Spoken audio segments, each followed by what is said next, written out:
जम्मू कश्मीर के विधानसभा चुनाव में कांग्रेस के प्रदर्शन को लेकर पार्टी हाईकमान द्वारा गठित की गई फैक्ट फाइंडिंग कमेटी की रिपोर्ट लगभग तैयार हो चुकी है। फैक्ट फाइंडिंग कमेटी अगले एक हफ्ते में कांग्रेस हाईकमान को अपनी रिपोर्ट सौंपने जा रही है। विधानसभा चुनाव में कांग्रेस के खाते में मात्र 6 सीटें आई थी, जिसका पार्टी हाईकमान ने कड़ा संज्ञान लिया था और कड़ा संज्ञान लेते हुए फैक्ट फाइंडिंग कमेटी का गठन कर उसे ये जिम्मेदारी सौंपी थी। इस कमेटी का गठन प्रदेश कांग्रेस के प्रवक्ता रविंद्र शर्मा की अध्यक्षता में किया गया था और इस कमेटी के अध्यक्ष रविंद्र शर्मा द्वारा अब ये रिपोर्ट जो है वो तैयार कर ली गई है और बहुत ही जल्द ये रिपोर्ट जो है वो कांग्रेस हाईकमान को सौंपी जाएगी। एक हफ्ते का समय बताया जा रहा है कि एक हफ्ते में फैक्ट फाइंडिंग कमेटी की रिपोर्ट जो है वो सामने आ जाएगी और आखिरकार वो कारण सामने आ जाएंगे कि आखिरकार किन कारणों की वजह से जम्मू कश्मीर में जो विधानसभा चुनाव हुए थे उसमें कांग्रेस पार्टी का प्रदर्शन उतना अच्छा नहीं रहा है। तो हमारे साथ इस समय वरिष्ठ पत्रकार विनोद कुमार ज्वाइन कर चुके हैं, उनसे जानने की कोशिश करेंगे। विनोद जी, बहुत बहुत स्वागत है आपका, शुक्रिया अपना समय देने के लिए। विनोद, देखिए, रविंद्र शर्मा की अध्यक्षता में कमेटी बनाई जाती है, अब इसकी रिपोर्ट बनकर तैयार है। क्या कुछ लगता है, क्योंकि जम्मू कश्मीर में खास तौर पर अगर हम जम्मू में फोकस करें, सबसे ज्यादा उम्मीदें जम्मू में ही थी कांग्रेस पार्टी को, लेकिन जम्मू में उतना प्रदर्शन अच्छा नहीं रहा। क्या कुछ लगता है कि फोकस खास तौर पर जम्मू में रहने वाला है, अब जो रीजन सामने आएंगे?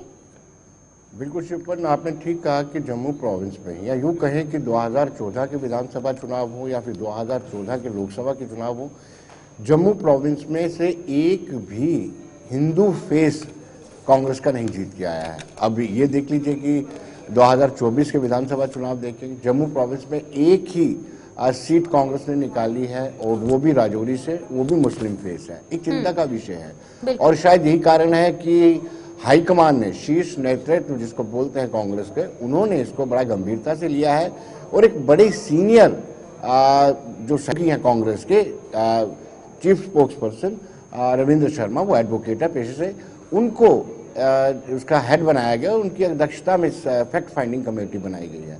फैक्ट फाइंडिंग कमेटी ने हर जिले में जाकर के कार्यकर्ताओं से पूछा है कि हार का कारण क्या है और ऑलमोस्ट ये रिपोर्ट कंप्लीट हो गई है और एक सप्ताह के भीतर भीतर ये रिपोर्ट अपनी सबमिट करवाएंगे। आपने बताया विनोद जी कि अलग अलग घरों में जाकर, अलग अलग मोहल्ले में जाकर, गली कस्बों में जाकर रीजंस फाइंड करने की कोशिश की गई। तो जो चीजें ग्राउंड पर दिख रही हैं कांग्रेस पार्टी के आला अधिकारियों को, आला नेताओं को, क्या कुछ लगता है कि उसी के आधार पर रिपोर्ट बनकर तैयार होगी? क्योंकि आने वाले वक्त में भी इलेक्शंस हैं, यूएलबी इलेक्शंस हैं, पंचायत इलेक्शंस हैं।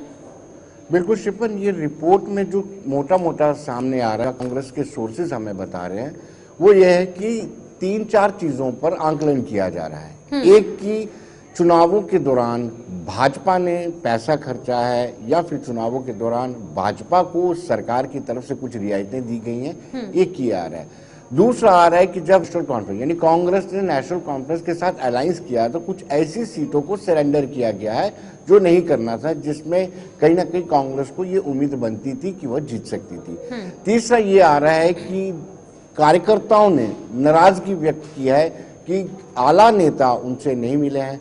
चौथी बड़ी बात यह है कि सीट कहां से किस किस को देनी थी, यानी टिकट डिस्ट्रीब्यूशन में भी दिक्कतें आई हैं। इन 4 मुद्दों को लेकर के कांग्रेस की जो फैक्ट फाइंडिंग कमेटी है, जिसमें जहांगीर भी हैं, दीनानाथ भी हैं, नरेश भी हैं और शाह मोहम्मद, एडवोकेट शाह मोहम्मद है, इन सब ने ये पाया है कि कहीं ना कहीं ये 4 फैक्ट हैं जिन पर आत्ममंथन, आत्मचिंतन करने की आवश्यकता है।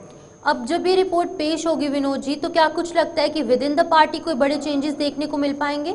देखिए, ऐसे चेंजेस तो चाहिए, कांग्रेस को चाहिए कि ओवरहालिंग की जाए, कांग्रेस को चाहिए कि सेकेंड लीडरशिप तैयार की जाए, लेकिन डिपेंड करता है कि क्या इस फैक्ट फाइंडिंग रिपोर्ट के बाद कांग्रेस हाईकमान या कांग्रेस का जो शीर्ष नेतृत्व जम्मू कश्मीर का है वो कितना गंभीरता से फैक्ट फाइंडिंग कमेटी की को लेता है। और बड़ी बात यह है कि तारिक हमीद करा जो पीसीसी चीफ हैं, वो पहले से ही कह रहे हैं कि कहीं ना कहीं बदलाव की जरूरत है। अगर पार्टी को स्ट्रेंथन करना है, मजबूत करना है, तो बदलाव चाहिए और बदलाव भी सेकंड लाइन लीडरशिप को आगे लाकर किया जाए। जी शिवपाल। विनोद जी, अगर हम भारतीय जनता पार्टी की बात करेंगे, देखिए उन्होंने बूथ स्तर पर, मंडल स्तर पर काफी अच्छा काम किया, जिसकी वजह से जम्मू में उनका प्रदर्शन काफी अच्छा रहा। क्या कुछ लगता है कि कांग्रेस पार्टी की मिसमैनेजमेंट की वजह से उनकी कम सीटें आई, उनका प्रदर्शन अच्छा नहीं रहा? भारतीय जनता पार्टी काफी स्ट्रांग रूप से ग्राउंड पर देखने को मिली, उस वजह से उनका प्रदर्शन अच्छा नहीं रहा? देखिए, भारतीय जनता पार्टी ने 2014 में जब चुनाव लड़े थे जम्मू कश्मीर में, उससे कांग्रेस को सीखना चाहिए था। फिर 2024 में लोकसभा के चुनाव लड़े से सीखना चाहिए था। 2024 में जब विधानसभा के चुनाव लड़े और कांग्रेस भारतीय जनता पार्टी ने पन्ना प्रमुख बनाए, पन्ना प्रमुख का अभिप्राय ये रहता है शिवपुन कि एक पन्ने पे जितने वोटर आते हैं उन वोटर पर भी एक प्रमुख बना दिया। यानी इतनी माइक्रो मैनेजमेंट की उन्होंने इलेक्शन को लेकर के, जो कांग्रेस ने नहीं की। और कांग्रेस के कई जगहों पर पोलिंग एजेंट तक नहीं थे, पोलिंग बूथ पे जो कार्यकर्ता होते वो नहीं थे। और कांग्रेस को अब भारतीय जनता पार्टी से सीखना चाहिए। और आपने जो सवाल पूछा है, मुझे लगता है कि भारतीय जनता पार्टी ने बेहतर मैनेजमेंट की है और कांग्रेस इलेक्शन को मैनेज नहीं कर पाई है। लेकिन विनोद जी, अब क्या कुछ लगता है जब ये रिपोर्ट सामने आएगी, अब इस रिपोर्ट के अंदर जो रीजन सामने आएंगे उसकी वजह से कितना फायदा आने वाले वक्त में कांग्रेस पार्टी को होगा? यूएलबी होने हैं, पंचायत इलेक्शंस होने हैं, 2029 में अगर हम देख के चले तो फिर से असेंबली इलेक्शंस भी होने, कांग्रेस पार्टी को मजबूती मिल पाएगी इस रिपोर्ट से कहीं ना कहीं ग्राउंड लेवल पर?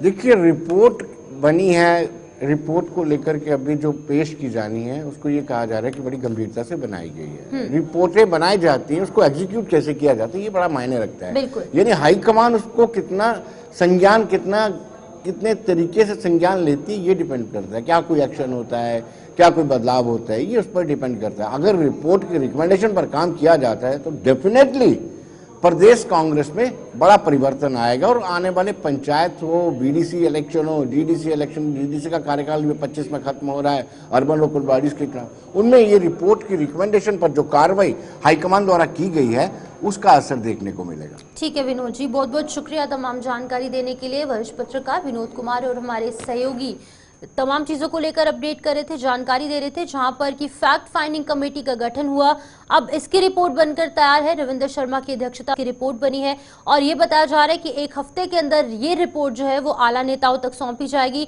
और वो कारण सामने आ जाएंगे जिसकी वजह से जम्मू कश्मीर में, खास तौर सूबे में कांग्रेस पार्टी का प्रदर्शन उतना अच्छा नहीं रहा। अब अटकलें ये भी लगाई जा रही है कि विद इन द पार्टी कोई बड़े चेंजेस होंगे और उसी के साथ साथ कहीं ना कहीं कांग्रेस पार्टी को ग्राउंड लेवल पर मजबूती भी मिल सकती है।